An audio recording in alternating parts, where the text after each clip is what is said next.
apa hubungannya ISG dengan tukang bakwan nih yang ada Boleh. yang ada Kan di biar UKM. muter ekonomi. Nah, Oke. Ya. ISG itu kalau misalkan ISG naik turun, Kita kasih solusi. Pakar keuangan kita balik lagi guys. Saya seru sekali karena saya harus hati-hati membahas mengenai statementnya Pak Purbaya. Pak Purbaya Gimana tuh? lagi-lagi viral. iya viral ya. Jadi Purbaya effect. yoi, ternyata kemarin kan sisa dana APBN yang mungkin bahasa kasarnya jangan-jangan mungkin bekas Pak Jokowi apa segala Iya, macamnya iya, gitu iya. ya. Yang terkumpul di Bank Indonesia. Ada yang bilang kan katanya sampai 400 triliun apa segala macam. 200 triliunnya dipakai Ya. buat pengembangan untuk optimasi funding dan lain sebagainya, KUR termasuk itu adalah di sektor real UMKM. Ya. Ekonomi ya. Iya, tahu-taunya ternyata Pak Menteri mengakui dampak suntikan 200 triliun ini belum optimal. Apakah kena di oknum? Saya nggak tahu. Atau mungkin salah sasaran? Atau jangan-jangan ke obligasi, surat berharga negara, deposito, reksadana. Ya kayak gitu-gitulah. Nah maksudnya apa nih yang nggak optimal? Ternyata jawabannya adalah tidak sinkronnya antara BI dengan Bank Himbara ya. Bank Indonesia dengan Bank Himbara, Ya, himpunan Bank bank negaranya BNI, BRI dan seterusnya. Bang. Apa yang bikin nggak sinkron? Mana mungkin di dalam sana ada oknum koruptor? Oh iya. Iya. Masa ada? Nggak ada lah. Iya. Oke, bismillah. Ya, siap. Coach Yusak. Iya, bismillah. Gimana Coach? Begini ya. Jadi gua nangkap simple ya. Jadi ini kan waktu Pak Purbaya jadi Menteri Keuangan. Ini kebetulan gue juga lagi banyak lakukan riset nih, ya. Dan ada satu jurnal yang mengatakan memang kalau di perusahaan itu CFO-nya perempuan, CFO ya, itu perusahaan tuh lebih hati-hati, konservatif. Beda kalau si perempuan tuh jadi CEO. Kalau perempuan jadi CEO, dia lebih ngegas. Nah, terbalik kalau laki-laki itu jadi CFO, nah ini lebih ngegas dibandingkan yang konservatif tadi. Nah, sekarang Menteri Keuangan kita setelah berapa periode laki-laki nih. Sebelumnya Perempuan. Berapa periode tuh kan perempuan. Nah, artinya begitu jadi Pak Purbaya, dalam hal ini dia seorang laki-laki, udah pasti yang dicari adalah bagaimana dia bisa lebih berani memainkan ekonomi. Ya, memainkan ekonomi dibandingkan menteri yang sebelumnya yang lebih hati-hati. Jadi sisa dana APBN yang tadi disebut tadi itu kan salah satu bentuk kehati-hatian sang menteri yang sebelumnya. Ya ini ya, perempuan tuh lebih takut kalau ada apa-apa, dana cadangan. Kayak itu kan makanya nih, kebetulan gue juga banyak bantu perusahaan. Yang CFO-nya perempuan, dia punya dana cadangan lebih besar dibandingkan yang manajer keuangannya laki-laki.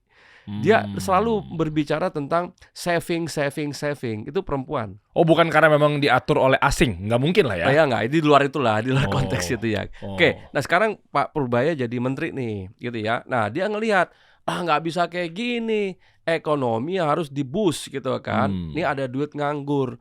Apa sih yang menyebabkan ekonomi ini nggak gerak? Nah Pak Purbaya langsung mengambil langkah, ambil dana negara gitu ya, taruh di Bank Himbara 200 triliun dengan harapan apa? Bank punya likuiditas yang numpuk banyak. Likuiditas buat bank itu kan kayak persediaan buat perusahaan. Kalau misalkan lu jual apa ya? Lu jual ayam goreng nih atau jual baju, bajunya di gudang lu numpuk. Kalau numpuk kan mau nggak mau lu kasih diskon kan. Artinya lu jual murah. Nah harapannya dengan banyaknya likuiditas di perbankan gitu ya, bank kelebihan likuiditas. Kalau bank kelebihan likuiditas harusnya suku bunganya didiskon. Turun dong. Nyatanya Pak Gubernur Bank Indonesia Pak Peri juga udah nurunin 4-5 kali tuh. Iya, artinya diturunkanlah suku bunganya gitu kan. Nah sekarang kedua, kalau likuiditas itu turun, bank itu kan nggak mau pegang likuiditas yang banyak. Karena kan uang negara yang ditaruh di Bank Himbara kan nggak gratis, Der. Ada 4% kan. Betul nggak? Ada rate-nya, kan nggak gratis tuh. Kalau ini nggak kesalurin, bahaya juga. Tapi kalau nyalurinnya asal-asalan, bahaya juga gitu loh. Ya kan? Artinya gimana dengan NPL dan segala macam. Maka bank itu kalau likuiditasnya numpuk, maka dia harusnya kan nggak terlalu ketat lah dalam penyaluran kredit. Nah, kalau gue lihat dari berita ini, mungkin di situ ketidaksinkronannya. Harusnya nih suku bunga turun, tapi mungkin ada bank yang nggak berani nurunkan suku bunga terlalu signifikan. Misalkan, alasannya? Lah alasannya resiko bisnis. Jadi ini ada konflik nih antara pemerintah gitu ya. Iya. Dengan lu kalau jadi CEO yang lu selamatin kan bukan negara, men. Yang lu selamatin kan perusahaan lu. Gitu kan. Nah, Pak Purbaya ada dari sisi pemerintah. Gua sebagai CEO Bank Himbara nih, gua akan mikirin perusahaan gua. Artinya jangan sampai gua ngambil satu kebijakan yang bikin reputasi gua hancur juga. Karena misalkan menyalurkan dengan kredit murah itu pun beresiko buat perusahaan dari sisi margin, profitability. Bisa nggak margin itu nutup resiko bisnisnya dia? Yang kedua nih, kalau lu punya likuiditas yang besar, ini kan artinya kan lu harusnya nyalurin kreditnya nggak usah ketat-ketat lah. Yang penting kesalurin. Nah kalau nggak ketat-ketat NPL tinggi. Perusahaan ada resiko. Nah, mungkin ketidaksinkronannya disinyalir begitu. Bank ketat tetap nyalurinnya. Nah, kalau ketat nyalurinnya, ya siapa yang mau ngambil kredit? Akhirnya dia cuma nyalurin ke nasabah-nasabah lama. Nah, nasabah-nasabah baru kan ketat tuh prosesnya nih. Harus dicek ini bankable atau enggak. Akhirnya nggak kesalurin. Duit mandek gitu loh. Nah, itu salah satunya. Apa sih yang harus dilakukan sama pemerintah? Gitu kan. Menurut saya ya. Ini juga saya nggak kritik lah, saya anti kritik pemerintah. Mantap. Saya tahu Anda itu taat sama pemerintah, saya tahu. Iya. Jadi yang harus dipikirin adalah ada apa sih di grassroots. Sebenarnya itu yang harus dicari tahu. Siapa grassroots-nya dalam hal ini? Grassroots dalam hal ini pelaku usaha, UKM, ya orang-orang yang mau ngambil. Sekarang kan Pak Purbaya fokusnya ke BI nih, kebijakan moneternya, sama ke kebijakan di perbankan. Ini kan masih di wilayah institusi. Pertanyaannya, customernya bank itu siapa sih? Orang yang ngutang. Siapa sih orang yang ngutang? Ada individu, ada perusahaan, ada UKM. Nah, kenapa mereka nggak mau ambil? Ini kan harus dicari nih. Jadi kayak gini lah. Bukan masalah, maaf dipotong ya Coach ya, ini biar dua arah. Bukannya mereka nggak mau ngambil utang tersebut, ya di luar dari riba dan lain sebagainya anyway ya. Tapi kita bahas secara edukatif ya. Tapi masalahnya ada beberapa bank juga yang saya pahami dan ada laporan dari kawan-kawan, mereka itu ketatnya dari sisi kolateral. Apa jaminannya? Apa sudah berapa lama perusahaannya? Sementara UMKM gimana cara ngukurnya? Nah, itu kan susah kan. Jadi ya itu kan serba salah. Jadi gini deh. Kalau kita ada sebagai pimpinannya bank, ya lu nyalurin kredit tanpa kolateral, itu namanya insecure loan. Insecure loan nggak bisa dengan bunga rendah. Insecure loan harus dengan rate yang tinggi dong. Ya sekarang gini lah Der. Ada si A, ada si B. Sama-sama mau minjem 1 miliar. A punya jaminan, B nggak punya jaminan. Tapi sama negara, lu harus kasih ke A dan kalau lu kasih ke B. Ya enggak sih. Ya, iya negara meminta harus itu kan. Ya? Tapi kan si A dong yang punya jaminan. Nah, iya makanya negara meminta salurin. Iya. Lu ada 2 orang nih mau pinjem nih, ada 2 perusahaan. Dua-duanya mau minjem duit 1 miliar ke bank ya.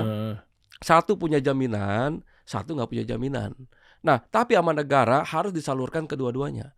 Nah, lalu bagaimana bank bisa memberikan dua-duanya? Pasti dengan rate yang berbeda. Yang punya jaminan dikasih 7%, yang nggak punya jaminan, gue minta gede dong. Betul nggak? Gue minta 12 karena ada risk di situ gitu loh. Ada risiko. Ya kan? Yang kedua, cari yang lainnya apa? Misalkan bentuknya misalkan ada invoice financing. Ya jaminannya nggak perlu fisik. Misalkan nih invoice, lu punya invoice nggak? Oh ada nih, gue punya project sama pemerintah nih, belum cair, nanti Desember baru cair. Nah itu bisa disekolahin. Yang kedua inventory bisa nggak dijadikan jaminan. Jadi bank harus lebih kreatif tuh. Cuma ya tetap aja itu resiko bisnis bank. Bank itu gitu ya, secara hitung-hitungan itu adalah bisnis untung kalau ekonominya lagi bagus. Bank itu harusnya bisnis untung. Kenapa? Karena yang dia pinjemin dia pegang jaminannya, sisanya sama dia diasuransiin. Kan sebenarnya di bisnis. Nah, sekarang kalau sama pemerintah ditekan nih untuk ngeluarin kredit murah walaupun tanpa jaminan, ya kalau lu jadi CEO bank juga lu mikir Der, nggak akan mau gitu loh. Nah, jadi pertanyaannya ada 2 sisi gua lihat nih. Apa yang dilakukan Pak Purbaya bisa benar bisa enggak. Gitu ya. Apa yang dilakukan oleh BI dan perbankan menurut gua nih itu jelas dia mengamankan bisnisnya. Dia nggak ada kepentingan sama pertumbuhan. Ya ada kepentingan, tapi yang punya raport pertumbuhan ekonomi ini kan negara. Kalau lu jadi CEO perusahaan, raport lu kan dinilai dari pertumbuhan bisnis lu, bukan negara. Negara mah itu mah side effect aja. Misalkan nih, gue di rootnya BNI nih, yang gue pikirin kan bank gue, yang bagaimana BNI ini tumbuh dari sisi revenue dan profitnya, sehingga gue bisa bagi-bagi dividen ke investor gue, kan gitu kan. Dampaknya BNI tumbuh, negara tumbuh, ya itu sih buat nyenengin pimpinan negara aja. Tapi KPI-nya Pak Prabowo dan peserta menterinya apa? Pertumbuhan ekonomi, gitu kan. Nah, jadi kalau dia pertumbuhan ekonomi, ya dia harus bagaimana nih yang di bawah? Instrumen pertumbuhan ekonomi salah satunya adalah institusi keuangan, gitu loh. Institusi keuangannya di-push agar bisa nyalurin kredit murah dengan harapan orang mau ngutang. Kalau orang ngutang, pengusaha utang, dia buka cabang, dia hire karyawan lebih banyak, produktif, ya kan. Akhirnya yang beli ada. Nah, kan kalau lihat di komen-komen tuh ya, orang nggak ada demand-nya.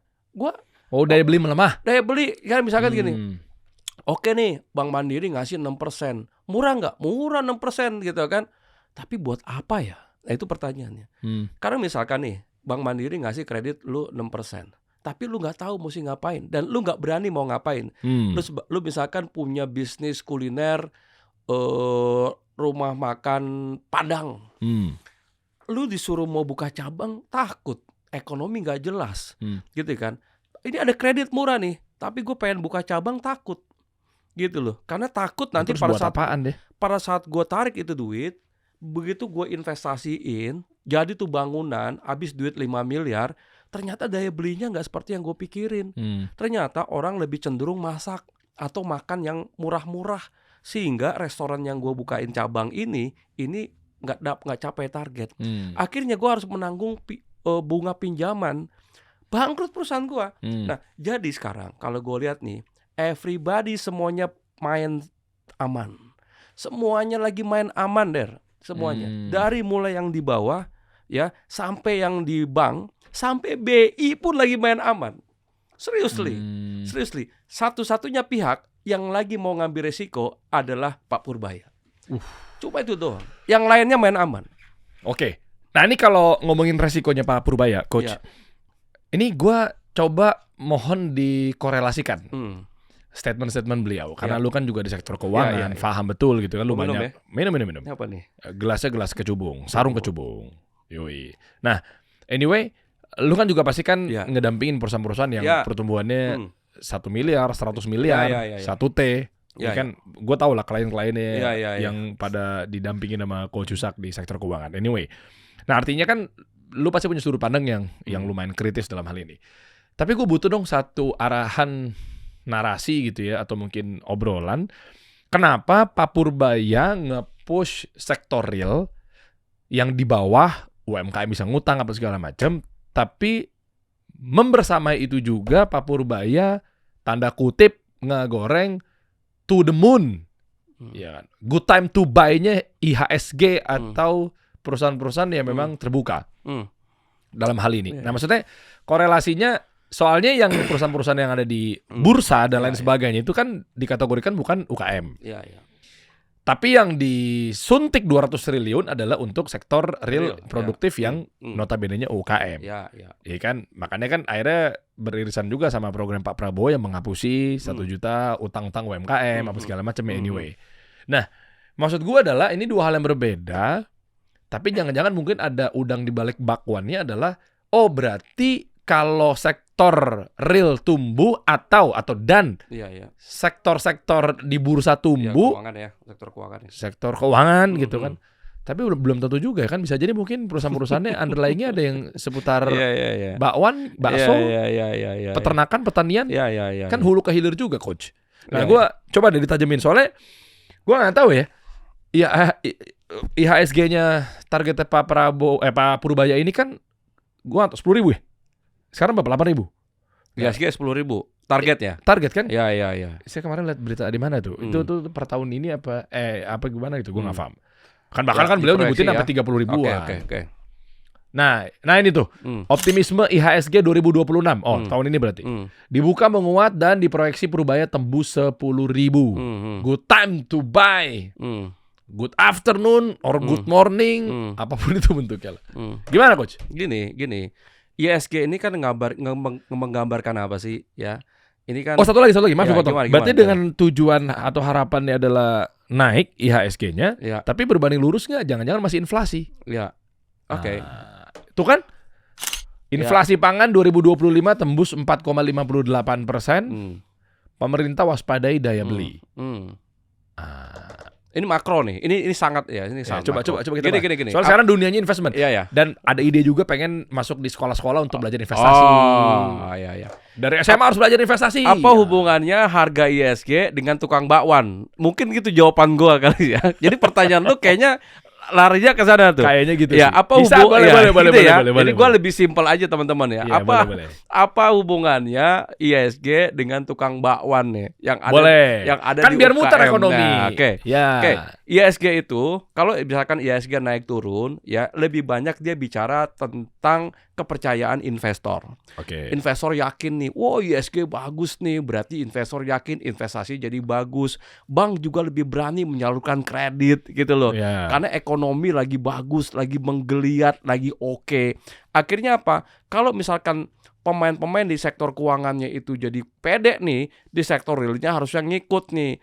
Bank risk appetite bank jadi lebih rendah. Kalau ada yang pinjem, langsung salurin deh, gitu kan. Nah, akhirnya apa? Pelaku ekonomi ya sektor real juga jadi hidup. Tukang bakwan gitu ya, yang tadinya punya satu cabang, dia pikir kayaknya buka buat 2 cabang. Akhirnya apa? Yang bikin gerobak punya omset, tukang tepung jadi punya omset, ya kan, petani punya omset. Disitulah terjadinya pertumbuhan ekonomi. Jadi ISG dampak nggak ke tukang bakwan? Dampak tapi indirectly. Jawaban gua adalah Kenapa? Indirect, jauh jaraknya. Loh, kalau gitu. tukang bakwannya sambil nunggu pelanggan dia sambil main di Stockbit gimana? Nah, itu padahal tukang bakwannya main Stockbit gitu ya. Nah, kan bisa jadi. Nah, ini menarik nih. Nih. Pertanyaannya gini, apakah IHSG itu naik, sektor akan naik? Jawabannya harusnya iya, tapi bisa jadi enggak. Misalkan contoh nih ya.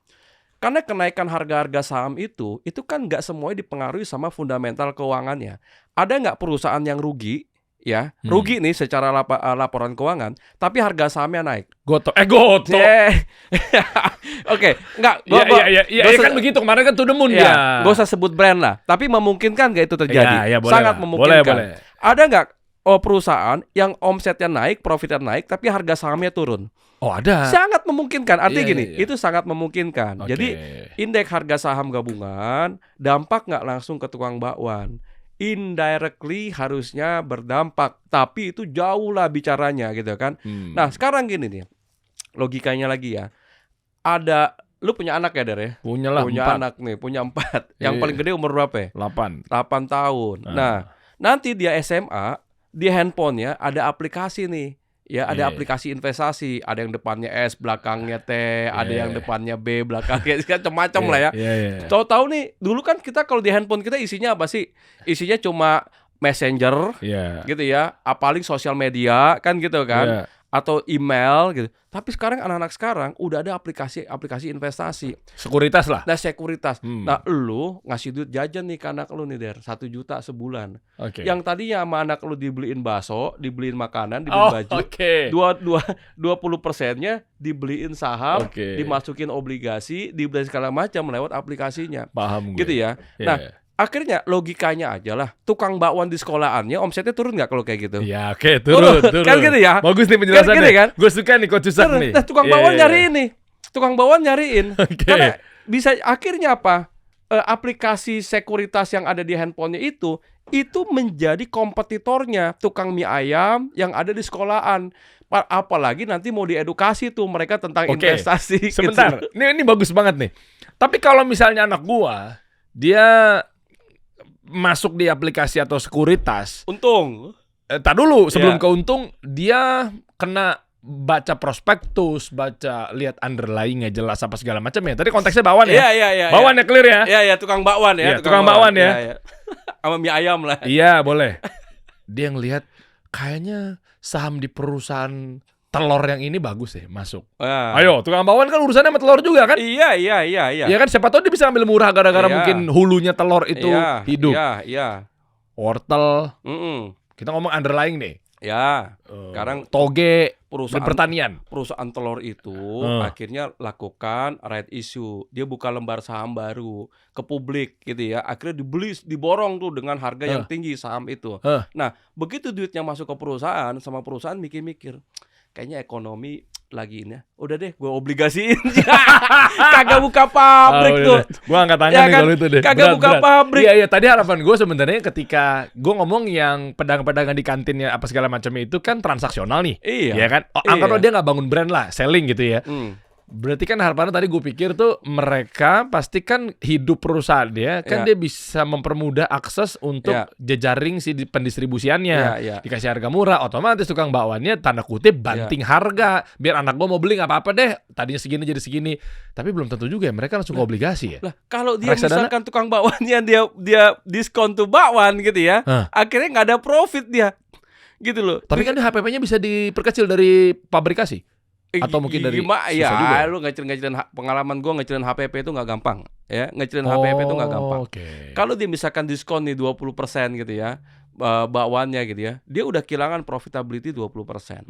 Itu bisa jadi dia habis itu nggak bisa belanja lagi, akhirnya tuh bangkrut tukang bakwan, jadi pengangguran. Jadi ini makanya gue tuh pengennya gini ya. Oke, dari sisi kebijakan fiskal pemerintah udah oke. Tinggal kebijakan moneternya gimana. Yang perlu perhatiin pemerintah adalah lihat demand-nya di bawah.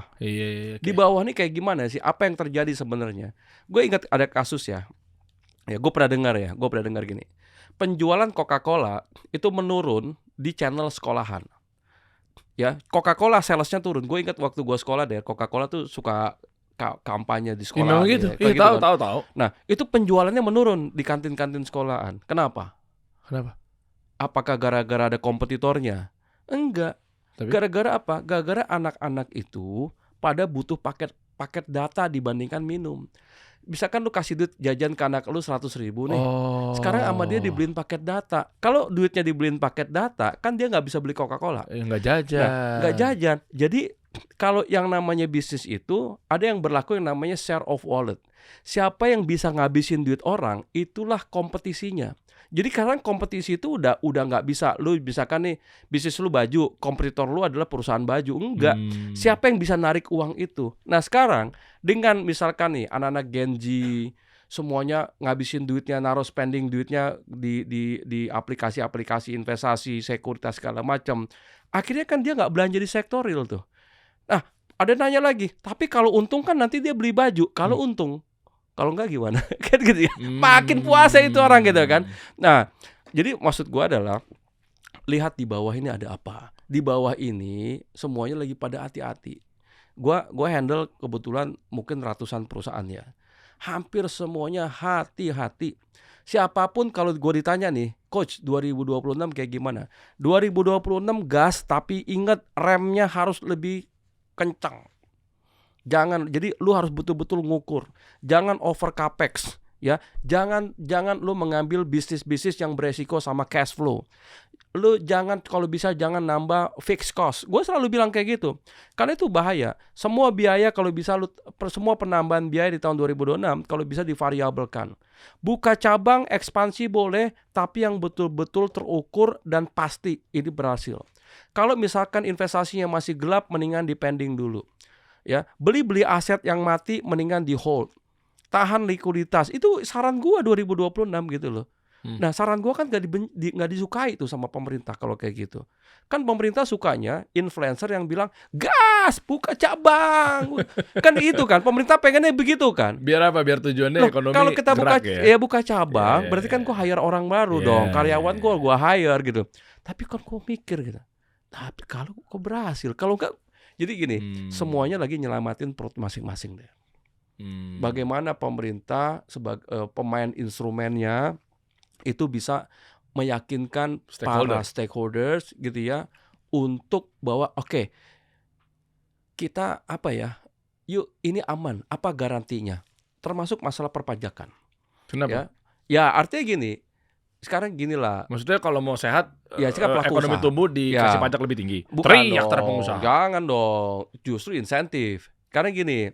Sekarang gini. Kalau ya kita susah juga ya. Atau likuiditas lain. Susah juga karena negara kita kan pendapatannya kan dari pajak ya tinggi ya. Pemerintah nggak akan berani lah, gue yakin nggak akan berani dia bermain-main di kebijakan perpajakan. Karena apalagi yang berpotensi mengurangi pendapatan, itu pendapatan pajak udah turun. Betul ya, by the way gitu ya. Artinya nggak akan lebih berani lagi lah pemerintah. Tapi satu sisi pemerintah kalau nggak bermain di situ, kalau nggak ngatur pajaknya, gue yakin ekonomi juga agak sulit gerak. Ya, misalkan nih, kalau gue misalkan ekspansi, gue ngambil duit dari bank, ya, gue ekspansi. Lalu ada nggak gue dapet insentif pajak dari duit yang gue ambil dari bank? Gitu. Ya bisa aja kan? Ya kan harusnya bisa dong. Iya. Bisa ya. Jadi betul. Dana yang diambil untuk ekspansi yang berpotensi membuka lapangan pekerjaan, lu kasih insentif dong. Gue berani kalau kayak gitu. Karena kalau gue nggak ada insentifnya, gue harus nanggung pajak ini, ada resiko. Gitu loh. Dan termasuk jasa. Semuanya lah, semua sektor lah menurut gue. Okay. Apapun ya. Oke. Karena gini, bisa nggak dana itu gue pakai buat restrukturisasi? Ya bisa. Bisa. Lalu apa untungnya buat negara? Misalkan contoh gini, lu punya utang nih, kasih solusi misalkan, mudah-mudahan enggak ya, kasih solusi punya utang misalkan 2 miliar di bank dengan bunga misalkan 10%. Lalu ada bank lain karena dia diguyur 200 triliun, dia nyalurin 6%. Ya gue pilih 6%. Ya, lu ambil 6% buat nutup yang 10%. Ya toh? Lu ambil 2 miliar. Oke, bisa. Bisa toh? Iya, bisa. Pengaruh nggak ke sektor realnya? Enggak sih. Enggak, duit 2M yang lu tarik dari sini hanya nutupin utang yang di sini gitu loh. Lu ngambil untung di interest kan gitu kan. Berarti maksud lu adalah yang lagi digenjot dari sisi investasi, ya, indeks harga saham gabungan dan seterusnya gitu. Itu pasti negatif. Ini mereka pasti kan takutnya nonton dari sisi lain pasti nggak bisa begitu, nggak fair. Nah, sekarang angle-nya gue balik deh. Kapan bursa itu menjadi sisi positif untuk sektor real? Ya sebenarnya kan bukan kita tiba-tiba alergi, nggak usah bursa deh, tutup aja. Nah, gini lah, ini kan hidupin yang di bawah nih, kan nggak mungkin gitu juga. Kalau gue bicara gini ya, ini kaitannya karena gue edukator, ya gue nggak mau dibilang konten kreator atau enggak, gue edukator. Nah, boleh nggak kita mengedukasi anak bangsa ini tentang investasi? Gue yakin sangat boleh. Tapi buat gue, investasi itu kalau anak belajar sepeda ya, itu udah sepeda roda 2 yang udah tinggi gitu loh. Harusnya dia diajarin dulu sepeda roda 3-nya. Menurut gua bertahap lah. Sekarang anak-anak sekarang menurut kayaknya dengan edukasi yang dilakukan sama para content creator itu mereka tuh akhirnya berusaha untuk jumping. Ya, umur mereka masih sangat kecil, langsung disuruh naik motor kebut-kebutan. Akhirnya banyak yang ancur-ancuran. Gitu loh. Banyak yang akhirnya mental judi spekulatif. Nggak ngerti fondasi bisnis mindsetnya, nggak ngerti gitu loh. Makanya gue tuh lebih seneng sebenarnya pemerintah itu kayak dulu, fokusnya apa? Pengembangan entrepreneur. Anak itu disuruh berbisnis, gitu loh. Karena bisnis nih, contoh nih, lu kasih solusi, buka lapangan kerjaan nggak? Iya, buka. Sekarang lu main kripto, lu main ini, buka lapangan kerjaan nggak? Belum tentu. Iya, belum tentu. Gitu kan? Artinya, ajari dulu yang dari bawah deh. Makanya kalau gue bilang, fundamental Indonesia ini sektor real, bukan di sektor keuangan. Jadi ajarkan anak-anak gitu ya untuk berbisnis kembali. Kasih insentif di situ. Gitu loh. Menurut saya gitu. Menurut gue kayak gitu ya. Bentuk insentifnya apa? Ya bentuk insentifnya bisa misalkan permodalan yang mereka. Contoh, dulu gue pernah punya ide ya. Bagaimana UKM ini bisa melawan brand-brand besar, gitu ya. Kenapa UKM nggak bisa ngelawan? Ya udah pasti nggak bisa. Dari sisi output cost-nya aja UKM mahal. Lu bikin keripik singkong ya, jual 100 gram keripik singkong, lu goreng sendiri, lu pakai plastik warna putih, lu tempelin stiker, itu HPP-nya lebih mahal dibanding keripik singkong yang dibuat sama perusahaan-perusahaan besar yang udah manufaktur. Oh, beda ya. Beda. Ya karena tingkat produksinya udah beda. Iya, dia outputnya udah kecil sehingga dia bisa jual harga yang lebih murah. Misalkan nih keripik singkong yang 100 gram sama perusahaan brand-brand besar dijual 6.000. Kita 6.000 baru HPP-nya doang. Nah, gue pernah punya ide, pemerintah bisa nggak ngasih insentif? Contohnya misalkan nih, kita bikin yang namanya, dulu terkenal namanya co-working space. Gue punya ide pernah punya co-making space. co-production space. Jadi bagaimana contohnya pemerintah ngasih mesin untuk produksi keripik singkong, gitu ya. Satu brand itu bisa produksi misalkan 100 kilo. Satu mesin bisa produksi 1 ton. Artinya ada 10 brand keripik singkong, ya, keripik singkong yang bisa menghasilkan output dari satu mesin yang sama. Itu disebut dengan economic of scope. Sehingga output cost-nya jadi lebih murah. Jadi misalkan nih ada brand keripik singkong siapa Joni, ya, Tono, Tony, brandnya gitu ya. Yeah. Dia kan outputnya jadi murah. Kenapa? Karena dikerjain bareng-bareng. Oke. Gitu loh. Oke. Nah, manfaatkan gedung-gedung atau mall-mall yang lagi sepi. Contohnya ya Glodok, Harko, dan segala macam tuh. Kan gedung habis tuh. Yeah. Bisa nggak itu dijadikan sebagai co-production space atau co-making space? Ya, bikin kemasan yang bagus. Ya, kemasan fleksibel yang bagus tuh, yang bukan stiker. Itu outputnya lebih murah. Tapi UKM mana mau misalkan beli, karena kan MOQ-nya gede, minimum order quantity. Sekian apa segala harus macam minimum ya. misalkan sekian ribu piece. Ya kalau enggak dia kena mahal pasti. Bisa kalau nggak mahal. Nah sekarang bagaimana misalkan 100.000 piece ini ditanggung sama 10 brand. Tapi kan beda-beda bentuk desainnya, Bisa selama moldingnya.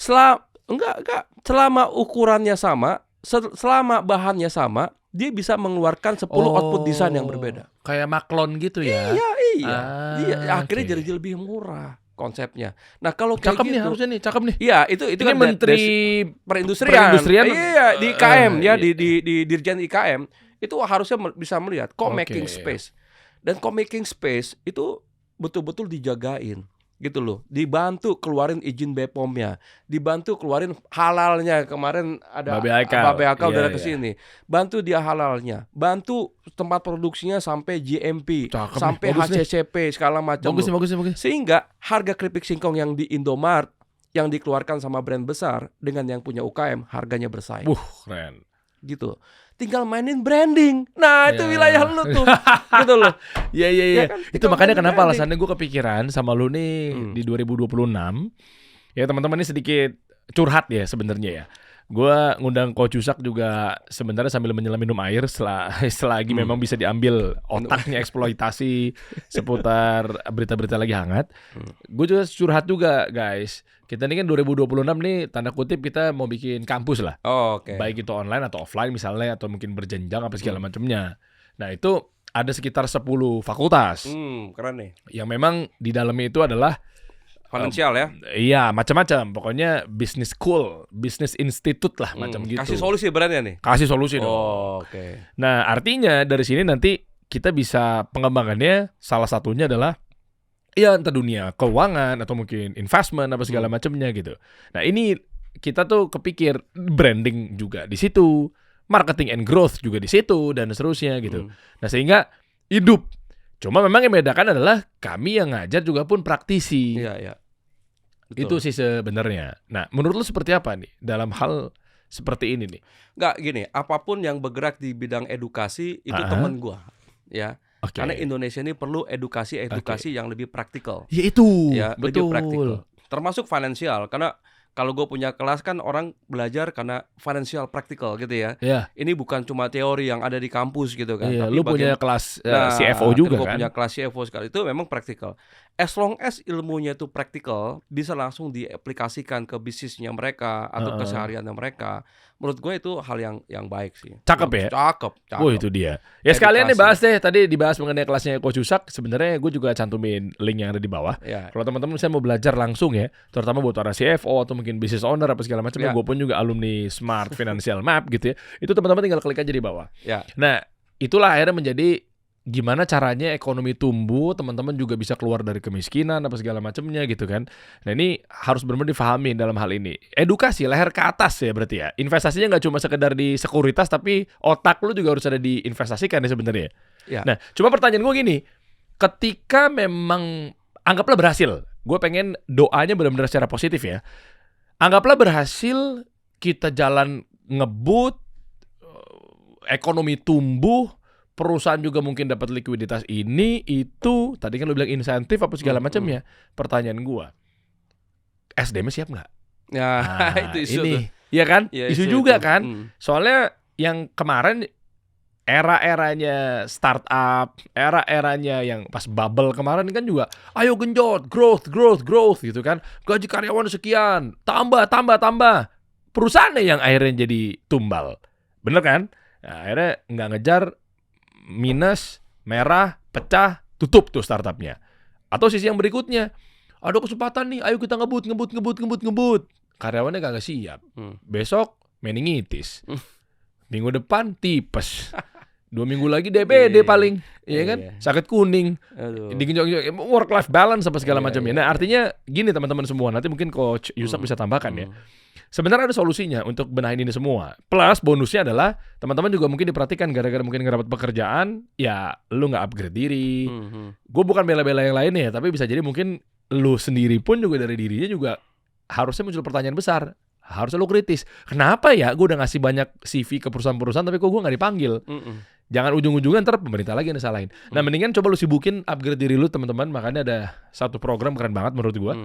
Dari pakarnya juga namanya Job Connect 2026. Jadi Job Connect ya macam job fair gitu lah. Bareng Coach Rene Suhardono di sana juga gue dampingin ya. Gue moderasikan apa segala macam. Teman-teman bisa pilih formatnya yang paling cocok ya. Jadi teman-teman pasti insya Allah juga udah kenal sama Coach Rene Suhardono ya. Jadi ada preparation day ini kan tanggal 31 Januari, 1-4 Februari. Jadi 31 Januari, 1 Februari sampai 4 Februari. Ini sesinya online. Nah, nanti ini bahas pokoknya semua anak-anak HR, semua anak-anak self-development, self-improvement, karyawan atau apapun itu ya. Itu wajib banget hadir di sini. Nah, ini full aksesnya juga bisa ya. Ya, dapat semua sesi online plus hadir di Job Connect juga ada 2. Jadi bisa online sama offline. Dan offline-nya adalah tanggal 7 Februari 2026. Jadi bisa speed networking, ya kan, ketemu sama si A, si B, si C, sama perusahaan-perusahaan itu lagi kita coba kawinkan ya. Jadi teman-teman bisa kita dengan ya alhamdulillah privilege yang ada segala macamnya. Nih, ini CEO-nya ini CEO-nya ini kayak macam business matching atau apa segala macamnya. Nah, itu juga kita lagi inisiasikan karena memang ini disupport penuh oleh Kasih Solusi sebagai media partner atau official partner gitu kan. Lo tinggal pilih aja teman-teman mau mulai dari yang mana, preparation day dulu boleh atau langsung gas full akses juga boleh. Gimana cara daftarnya? Langsung aja cek link di bawah. Nah, ini isu juga mengenai lapangan pekerjaan di negara kita apa segala macamnya. Agak sedikit pinggir jurang, 19 juta lapangan pekerjaan yang ditunggu sama kawan-kawan semua ini. Sebenarnya gimana cara terrealisasikan? Apakah banyakin business owner sektor real atau lagi-lagi bahas mengenai saham atau investasi? Lah kan kalau perusahaannya tumbuh to the moon kan juga dia akan membuka lapangan pekerjaan karena kan uang-uang yang ada di market kan ujung-ujungnya buat pertumbuhan bisnisnya dia sendiri. Iya, harusnya begitu. Idealnya yang lo omongin tuh gitu kan. Kalau harga saham naik, harusnya misalkan fundamental perusahaannya bagus, lalu perusahaan buka cabang, ekspansi, dan akhirnya membuka lapangan pekerjaan. Kan harusnya begitu. Harusnya begitu. Gitu. Pertanyaannya begitu nggak? Kan gitu kan? Emang ada data konkretnya? Kalau memang ternyata begitu gimana? Ya lihat aja, likuiditas diturunin 200 triliun, impact-nya berapa persen? Liburan dipanjangin, Bali sepi juga, gitu lah. Maksudnya gini gitu loh. Ini kan kayak apa ya? Hipotesa dengan solusi nggak matching gitu loh. Jadi lu sebagai kasih solusi harusnya bisa jembatanin ini. Jadi kan gini, pemerintah ada hipotesanya nih. Nih gara-gara ekonomi nggak tumbuh gara-gara suku bunga tinggi gitu kan. Oke, kita turunin suku bunga. Caranya gimana? Kita banjirin tuh likuiditas gitu kan. Ternyata nggak ada juga yang mau ngutang nih gitu kan. Apa ya orang nggak mau ngutang ya padahal bunga udah rendah gitu kan. Nah, impact lagi ke inflasi. Inflasi udah pasti terjadi kalau likuiditas numpuk gitu kan. BLT dibanyakin apa segala macam ya inflasi. Ya misalkan nih mendingan ya apa ya. Nggak, tapi gini kok, sorry gue potong. Tapi kok kayak nggak berbanding lurus gitu loh. Sama mereka pada belanja tuh. TikTok rame. Keranjang kuning rame. Nggak kan nih gue serius. Ya oke lah, bukan sektor real misalnya, tapi mereka pada beli Bitcoin banyak. Mereka pakai Adidas Adizero, larinya pelari culture sama Sastra Silalahi. Iya kan begitu kan? Maksudnya nyatanya ada yang beli mobil mewah, rame tuh. Ada flexing gitu ya. Iya kan? Padahal rame gitu ya. Padahal rame. Mana kata udah beli meremah? Iya. Gimana tuh? Iya, pedal rame. Gue punya klien, dia vendornya pedal. Dia cancel 3 project pedal. Kenapa? Demand-nya turun. Hah? Serius? Udah decline. Ya decline, ya itu menurut dia. menurut dia udah decline. Jadi terlalu cepat perubahannya ini. Gitu loh. Udah terlalu cepat sekarang. Artinya solusi gimana? Artinya biar duit muter, ekonomi tumbuh. Fundamentalnya dibenerin, fundamental ekonominya. Fundamental ekonominya kembali lagi ke tukang bakwan, tukang bakso, tukang mie ayam. Itu fundamentalnya. Ke rumah, ke papan, ke konstruksi, itu fundamentalnya dibenahin. Gitu loh. Menurut saya, lihat di sektor real ada apa. Sektor real terbagi-bagi tuh, ada apa di bawah. Misalkan nih, padat karya ya? Iya, BRI misalkan dia punya portofolio UKM, lihat UKM-nya kenapa, cek, jangan dijejelin utang terus, tapi lihat bisnisnya gitu loh. Ya kan, lihat bisnisnya kayak gimana, bikin paretonya, mana nasabah-nasabah UKM yang lagi bagus-bagus, yang omsetnya lagi bagus, digas. Contoh gini, ekonomi kan pindah-pindah aja Der. Gini contoh ya. Kalau misalkan ekonomi ini kan di dalamnya ada sektor-sektor. Ada satu sektor naik, ada sektor yang lain turun kan gitu kan. Dia gini-gini aja begitu. Nih. Kan gini-gini aja. Nah, kenaikannya itu kan cuma berapa? 5%, ya kan 6% targetnya gitu kan. Tapi sebenarnya kan kayak gini-gini aja. Contoh misalnya Amerika nyerang Venezuela, kripto malah naik. Ya itu kan begitu kan. Ekonomi tapi pasti ada yang kedampak adalah ada yang dampak real, gitu loh. Kena tuh. Ketika ada yang untung, di situ ada yang rugi. Zero sum di game. Ekonomi. Ya kayak gitulah. Gak mungkin semuanya untung. Orang duitnya begitu-begitu aja kok. Ini bisnis ini didesain memang kalau ada yang tumbuh berarti ada yang turun. Kan begitu ekonomi gitu kan. Kalau ada yang untung ada yang rugi. Kalau ada yang surplus berarti ada yang defisit. Sekarang siapa yang mau nanggung defisit? Misalkan nih, yang lagi untung, yang lagi tumbuh, yang lagi surplus, injek biar dia buka cabang berani, toh bisnis dia lagi bagus. Yang lagi turun, kasih insentif. Lebih detail analisanya. Contoh nih ya, lu yang punya bank. Lu punya 100 nasabah, pelaku usaha semua tuh. Apakah 100 nasabah lu bisnisnya lagi bagus semua? Belum tentu. Nah, tapi lu bisa nggak ngedeteksi mana yang bagus, mana yang nggak bagus? Bisa lah. Yang lagi bagus itu yang lu suntikin. Sehingga dia berani buka cabang. Misalkan nih yang lagi bagus sekarang sektornya sektor kuliner. Kasih dia kredit murah biar dia buka cabang. Sementara yang lagi industri lagi terdampak. Misalkan nih ada teman bisnisnya herbal. Pada saat pandemi naik. Begitu pandemi selesai, turun gitu kan. Nah yang kayak gitu dikasih pinjaman, makin mampus dia. Nggak akan bisa. Dia lagi struggling gitu loh.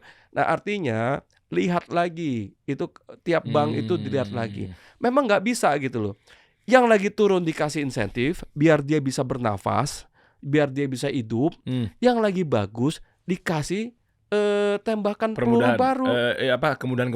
Kemudahan biar dia ekspansi gitu loh. Sehingga bisa nyerap tenaga kerja. Berarti bagaimana CEO dan antaranya yang terhormat Pak Rosan? Menurut saya iya, menurut saya dia bagian gitu loh. Terutama kaitannya sama bank. Kan Himbara ada di bawah beliau. Iya, terutama yang di Bank Himbara ya. Mungkin perlu dicek gitu ya. Kebijakannya itu jangan kebijakan yang one for all. Jadi kebijakannya langsung dianalisa. Pakai Pareto Law, pakai analisa, ABC analysis, BCG matrix. Itu banyak tools yang bisa kita gunain untuk memapping mana perusahaan yang lagi bagus, mana perusahaan yang lagi stuck, yang mana yang perusahaan lagi decline, gitu ya. Yang mana industri lagi bagus, yang mana industri lagi stuck, yang mana industri lagi decline. Sekarang gini, teman-teman yang main bisnis baju fashion, to be honest, teman-teman kita banyak yang lagi drop. Banyak. Inventory numpuk, dia nggak bisa beli kain, gitu ya. Orang nggak mau beli baju, orang fokusnya sama yang primer, sama yang bisa kebutuhan untuk validasi. Selama itu barang bisa gua posting ke Instagram dan bisa bagus, gua akan pakai itu. Orang yang main pedal bukan orang yang banyak duit, orang yang pengen gaya. Betul nggak? Orang yang pengen gaya, orang yang ngopi gitu ya, bukan yang banyak duit itu di coffee shop, tapi lagi banyak pikiran dia ke coffee shop. Ikan, lu lihat itu kondisinya gitu loh. Iya benar. Gitu kan? Kondisinya, wah mana ekonomi jelek, warung kopi rame lah. Warung kopi rame, apakah berelasi sama ekonomi baik? Enggak. Gua kalau ke warung, tapi kan bisa jadi memang mereka juga spend money karena kelebihan duit, boleh dong. Bisa aja. Kan biar fair, objektif nggak ada jaminan. Betul. bisa jadi mungkin dia lagi penat, Lagi stres. kan gitu. Iya, karena babak belur bisnisnya. Lagi babak belur Tapi bisnisnya, kan gua harus fair juga, bisa jadi memang dia lagi spend money, lagi kebanyakan duit. Boleh kan? kalau dia lagi banyak duit, biasanya dia nggak keluar rumah, ngumpet. Hah, kok gitu? Biar nggak dikasih tahu, nggak kelihatan orang. Orang kalau udah pengen keluar rumah, puyeng nyari kopi shop di mall. Itu lagi puyeng itu. Gitu kan. Tapi kan ada duitnya kan? Iya ada buat beli kopi doang mah. Tapi buat investasi buat bisnis nggak ada gitu loh. Oke. Akhirnya maksud gua gini. Semuanya sekarang lagi main aman. Analisanya harus lebih detail di semua stakeholders. Pemerintah harus lebih detail. Yeah. Nggak bisa ada kebijakan one for all. BI penggerak moneter juga nggak bisa ngambil kebijakan one for all. Gitu ya. Dirjen pajak misalkan kaitannya sama kebijakan perpajakan juga harus dilihat detail. Apa insentif buat UKM? Apa insentif buat UKM yang lagi growth? Apa insentif buat UKM yang lagi decline? Gitu ya. Kasihnya lebih detail gitu. Lalu apa lagi? Bank. Ya Bank Himbara harus lebih detail. Yang mana yang betul-betul kita akan boost, yang kita akan danain. Kalau kasih solusi lagi naik daun nih, invest ke kasih solusi, naikin, gitu loh. Biar kasih solusi biar ada di mana-mana. Tapi kalau misalkan ada satu media yang lain lagi drop, ya jangan dikasih pinjaman walaupun bayarnya gimana utangnya? Nggak bisa dibayar dia. Akhirnya banyak moral hazard, orang yang memanfaatkan kemudahan pinjaman bank. Itu juga susah gitu loh. Susah, nggak bisa. Indonesia ini ada dua. Ada orang baik, ada orang yang jahat gitu loh. Contoh ya, ada kebijakannya baik, tapi yang banyak main orang yang jahat. Akhirnya kebijakan tersebut malah memfasilitasi orang-orang yang punya moral yang nggak bagus gitu loh, untuk gini. Jadi susah negara ini menurut gua. Jadi memang itu harus detail. Berarti kayak di restart kali ya? Gini mindsetnya. Makanya kan ini gue ya nyambung-nyambungin aja sih sebenarnya sih. Ya. Tapi gue rasa ini juga pasti ada inline-nya. Makanya kan Pak Prabowo lagi sikat-sikatin koruptor apa segala macamnya. Karena penegakan hukum wajib iya kan? hukumnya. Penegakan hukum wajib hukumnya. Kalau menurut gue ya, penegakan hukum ini wajib hukumnya. Itu yang menurut gue yang harus didahulukan. Ya, nggak ada masalah misalkan ya. Menurut gue karena kan duitnya pada ngendap di situ. Kalau mau IISG naik, ya salah satunya adalah penegakan hukum menurut gue. Indirectly tapi ini impactful. Apa hubungannya? Ada hubungannya. Sekarang kalau misalkan ya, gue invest di sini, gue bayar pajak di sini, tapi kita mikir nanti yang makan juga koruptor juga, gitu loh. Gue jadi males dong, gitu ya. Tapi kalau misalkan negara serius lakukan penegakan hukum, gitu ya. Misalkan nih undang-undang perampasan aset betul-betul direalisasiin dan betul-betul ada buktinya, ada yang dirampas betul-betul gitu ya. Lalu apalagi misalkan KUHP yang baru. Ya, KUHP yang baru gue nggak tahu kayak gimana. Misalkan hukuman mati buat koruptor yang betul-betul kayak gimana. Ya, lakukan kalau memang kalau menurut gue gitu ya. Itu akan ningkatin kepercayaan investor, pelaku ekonomi yang betul-betul gitu. Dan akhirnya apa? Ya, itu menurut gue yang lebih penting. Itu lebih penting. Kalau pelaku usaha mau bergerak gitu. Ya, mau bergerak. Itu salah satu pemerintah lakukan penegakan hukum, investasi. Waduh, ini insya Allah menjadi satu masukan ya buat pemerintah kita. Tapi kan program Pak Prabowo ini kan di asta-citanya beliau kan memang ingin mendorong kemandirian bangsa lewat swasembada pangan. Nanti mungkin turunannya juga padat karya, apa segala macamnya gitu loh. Kalau diukur sampai Indonesia emas, gue agak berlebihan sih memang bahasa dari sekarang. Tapi nggak apa-apa, ini menjadi satu siapa tahu solusi apa segala macamnya. Berhasil nggak kira-kira? Dan kondisinya sekarang Menteri Keuangan yang baru, kita nggak bisa ngeliat ya 2045 nih Indonesia emas gitu ya targetnya ya. Kalau gue bilang ini dipengaruhi sama SDM, ya dipengaruhi sama culture ya, budaya, leadership, gitu ya, financial situation atau economic situation. Jadi dan penegakan hukum. Jadi menurut gue ini kompleks 2045. Kalau ngelihat 2026 aja masih kayak gini nih dan susah dirubah. Gitu ya. Ini to be honest, gue harus bilang apa adanya nih. Menurut gue nih yang harus dibenahin pertama kali adalah sistem politik. Sistem politik kita melahirkan banyak kepentingan di dalam. Apa? Maksudnya adalah kemarin Pak Purbaya kan punya anak namanya Yudo Sadewa. Dibilang katanya 80% ya Aldan ya. Ya. 80% pejabat-pejabat kita korup. Ya sure. Itu anaknya Pak Purbaya kan yang ngomong kan? Iya. Gua nggak tahu datanya kayak gimana, Iya. tapi artinya ada statement pasti kan ada Iya. bisikan. Ya ada apa kan gitu kan. Ini kan ada masalah gitu ya. Karena gini, orang-orang yang nggak korup ketika masuk ke dalam jadi korup gitu. Misalkan kayak gitu kan. Orang yang tadinya bersih begitu masuk ke dalam jadi kotor. Karena apa? Itu tempat yang kotor. Gua sorry to say gua nggak harus dalam gini. Maksudnya gini, yuk kita perbaiki benar-benar. Salah satu yang mungkin ya, sistem politik yang kuat. Negara ini terlalu berisik menurut gua, terlalu noise. Apalagi udah zamannya pemilu, terlalu mahal. Orang udah enek lah dengan yang kayak gitu. Kita butuh satu kepemimpinan yang betul-betul bisa bekerja. Gitu ya. Betul-betul bisa bekerja. Partai politiknya harus dibenahin. Jangan, misalkan gini men, lu pengen jadi anggota DPR, lu harus keluarin duit berapa miliar, 5-10 miliar, lu pinjam sana sini, begitu lu jadi lu harus balas budi. Balas budinya dari gaji lu nggak cukup, misalkan kayak gitu kan, mau nggak mau lu ngambil. Akhirnya apa? Ya semua udah pada tahu tuh di sana tuh, mau nggak mau kita harus ada sumber pendapatan yang bisa untuk nutupin modal kita pada saat kampanye. Ini udah nggak sehat sebenarnya. Akhirnya apa? Budaya itu kebangun karena sistemnya memang begitu. Jadi menurut gua 2045 hanya bisa dijalankan gitu ya kalau misalkan nih sistem perpolitikannya sudah benar, udah baik ya, yang kedua pendekatan hukumnya bagus, yang ketiga investasi ke SDM, sumber daya manusianya harus kuat gitu ya. Financial ini output, gue selalu bilang ya kalau di kelas CFO nih gue promo nih, gue selalu bilang manage uang itu sama dengan manage orang. Kalau lu nggak bisa manage orang, lu nggak bisa manage uang, karena uang itu kan mengalir dari satu rekening ke rekening yang lain. Lu misalkan jualan kacamata ya, atau lu jualan apalah, ayam goreng. Yang pertama kan lu dapat duit nih, lu masukin ke rekening perusahaan. Lalu sama lu beliin bahan baku. Iya. Lu transfer ke supplier. Iya. Bahan baku jadi bahan jadi, lu transfer gaji ke karyawan. Iya. Baru bahan jadi lu jual, lu terima duit dari customer. Dari customer ini lu keluarin lagi buat bayar supplier.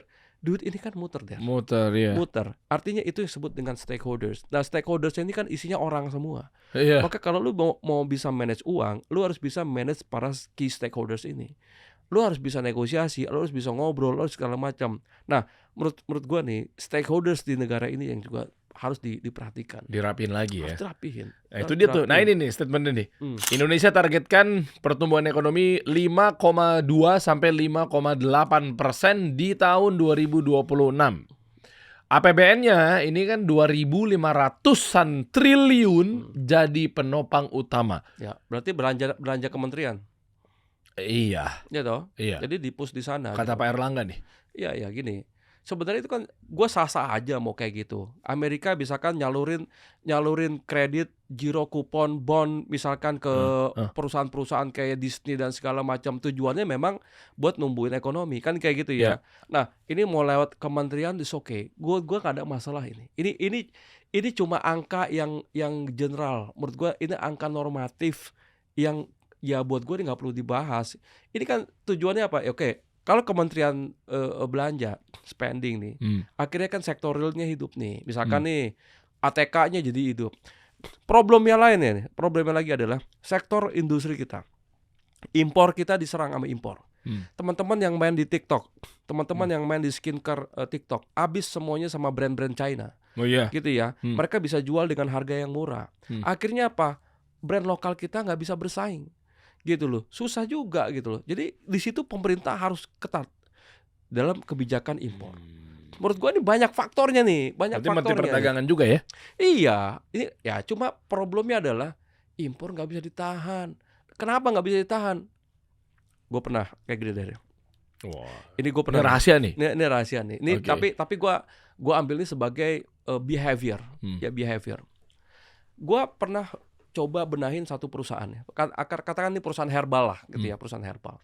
Dia punya bahan baku yang dibutuhkan itu jahe, ya, jahe untuk produk herbal, ya. Nah, dia beli jahenya dari petani, beli sekian kilo tuh dari petani. Nah, petani ngirim jahenya, nyabut dari tanah, masukin ke karung, kirim sama tanahnya, ya, sampai di tempat klien gua, tanahnya dibersihin dulu, dibuang. Dan di situ ada yield-nya, selisihnya, gitu ya. Oh, iya. Dari 1 kilo cuma jadi 600 tanah, berarti 440% itu tanah. Iya, kan nyampur ya. Nah, dari jahe yang udah dibersihkan, baru diproses, ujung-ujungnya jadi jahe bubuk. Tanahnya ini akhirnya harus dibalikin lagi ke petani. Lu nggak ngitung ya logistik cost-nya, lu nggak ngitung segala macam. Gue liatnya ada yang aneh nih. Gue bilang ke klien gue ini, kenapa sih lu nggak beli supplier, langsung cari supplier jahe bubuk yang udah jadi. Jadi proses ini nggak perlu ada di sini. Nanti baru dicampur premix, kita beli jahe bubuk, campur premix jadi finish good gitu loh. Tapi akhirnya semuanya secara hitung-hitungan udah masuk tuh Der. Gue bilang ke orang purchasing-nya, tolong cari supplier bubuk. 2 bulan gue meeting, gak pernah dia temuin. Dia bilang, Pak, susah Pak nyari supplier jahe bubuk. Padahal kalau kita googling, jahe bubuk banyak gitu loh. Kenapa kok dia bilang susah? Gue udah tahu Der, yang kayak gini tuh bukan yang gak ada supplier jahe bubuk, dia gak mau ganti supplier. Karena udah lama punya hubungan dengan supplier lamanya gitu loh. Seemosional itu kah? Ya sekarang lu orang purchasing, lu udah kenal dengan supplier vendor yang 10 tahun, paham. udah main golf bareng, udah apa bareng, kan gak gampang ganti kayak gitu. Gitu kan? Artinya sebenarnya konflik ini ada problem gitu loh. Jadi ada konflik. Jadi padahal kalau dia ganti supplier bubuk, perusahaan prosesnya lebih cepat. Ya, lebih efisien, untungnya lebih banyak. Kalau untungnya lebih banyak, dia bisa ekspansi. Tapi kenapa dia nggak mau ganti supplier dari mulai supplier jahe ke supplier jahe bubuk? Karena ada konflik di dalam. Konflik macam-macam, kedekatan. Bisa juga karena ada uang, transaksi. Ya pasti kan dia ada fee misalnya, atau mungkin dapat bonus misalnya. Akhirnya perusahaannya nggak berkembang. Ini yang saya kasih gambaran gitu loh. Negara ini susah ke 2045 kalau kayak gini menurut saya. Saya nggak bukannya pesimis ya. Ini harus dibenahin. Orang-orang yang punya konflik ini gitu loh. Wih, mantap. Ini buat teman-teman. Kalau apa sih? Gue biasa ngomong UKM tidak terlalu jauh. Bukan coach. Maksud gue gini, lu bisa share kalau tayangan ini bermanfaat.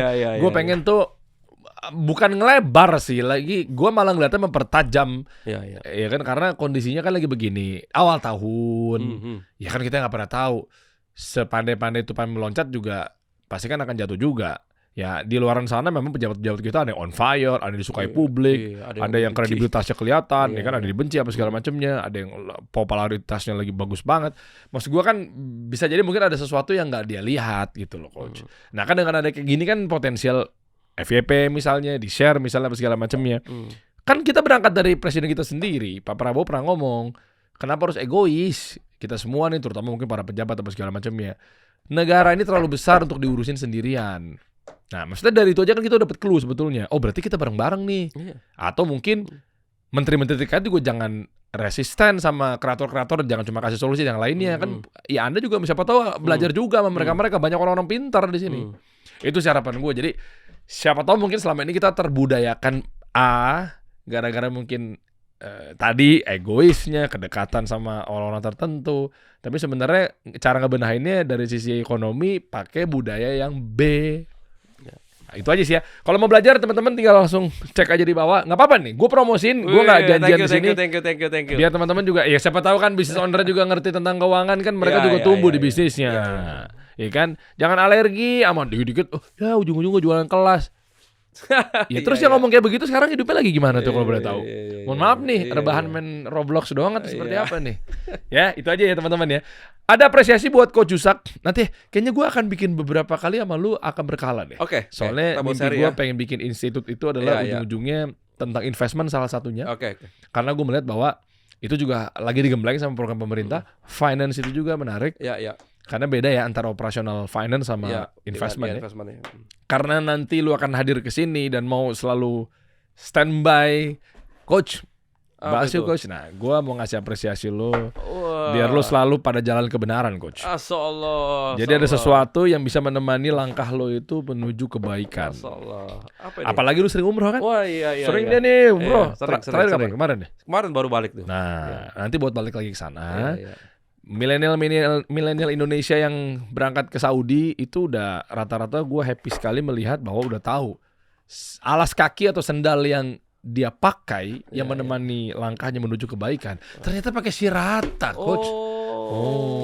Gitu. Gue baru tahu tuh. Buat umroh nih. Tuh, buat buat safar, buat traveling.